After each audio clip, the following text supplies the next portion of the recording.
സങ്കീർത്തനങ്ങൾ 30. കൃതജ്ഞതാ ഗാനം.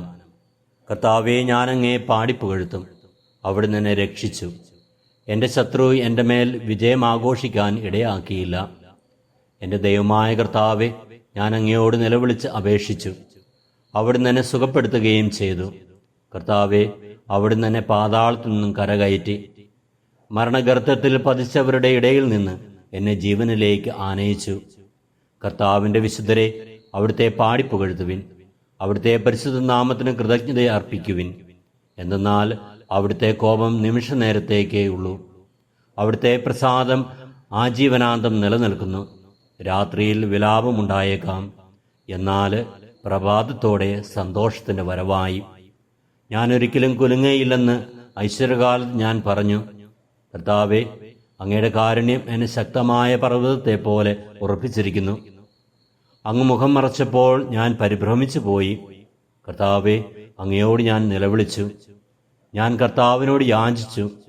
ഞാൻ പാതാളത്തിൽ പതിച്ചാൽ എന്നെ മരണം കൊണ്ട് എന്ത് ഫലം? ധൂളി അങ്ങയെ വാഴ്ത്തുമോ? അത് അങ്ങയുടെ വിശ്വസ്തതയെ പ്രഘോഷിക്കുമോ? കർത്താവേ, എൻ്റെ യാചന കേട്ട് എന്നോട് കരുണ തോന്നണമേ. കർത്താവേ, അവിടുന്ന് എന്നെ സഹായിക്കണമേ. അവിടുന്ന് എൻ്റെ വിലാപത്തെ ആനന്ദനൃത്തമാക്കി മാറ്റി. അവിടുന്ന് എന്നെ ചാക്കുവസ്ത്രമഴിച്ച് ആനന്ദമണിയിച്ചു. ഞാൻ മൗനം പാലിക്കാതെ അങ്ങയെ പാടിപ്പുകഴ്ത്തും. കർത്താവായ ദൈവമേ, ഞാൻ അങ്ങേക്ക് എന്നും നന്ദി പറയും. കർത്താവായ ദൈവമേ, അവിടുത്തെ കോപം നിമിഷ നേരത്തേക്ക് മാത്രമേ ഉള്ളൂ. അവിടുത്തെ പ്രസാദം ആജീവനാന്തം നിലനിൽക്കുന്നു. രാത്രി വിലാപമുണ്ടായേക്കാം, എന്നാൽ പ്രഭാതത്തോടെ സന്തോഷത്തിൻ്റെ വരവായി.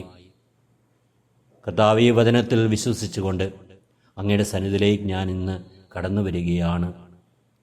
എപ്പോഴും അങ്ങയുടെ വിശുദ്ധരോടൊപ്പം അങ്ങയെ പാടിപ്പുകഴ്ത്തുവാനുള്ള കൃപയേകി അങ്ങയുടെ പരിശുദ്ധ നാമത്തിന് കൃതജ്ഞത അർപ്പിക്കുവാൻ എന്നെ ശക്തപ്പെടുത്തണമേ.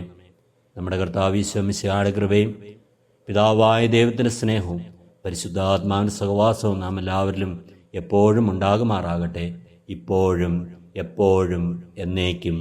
ആമേൻ.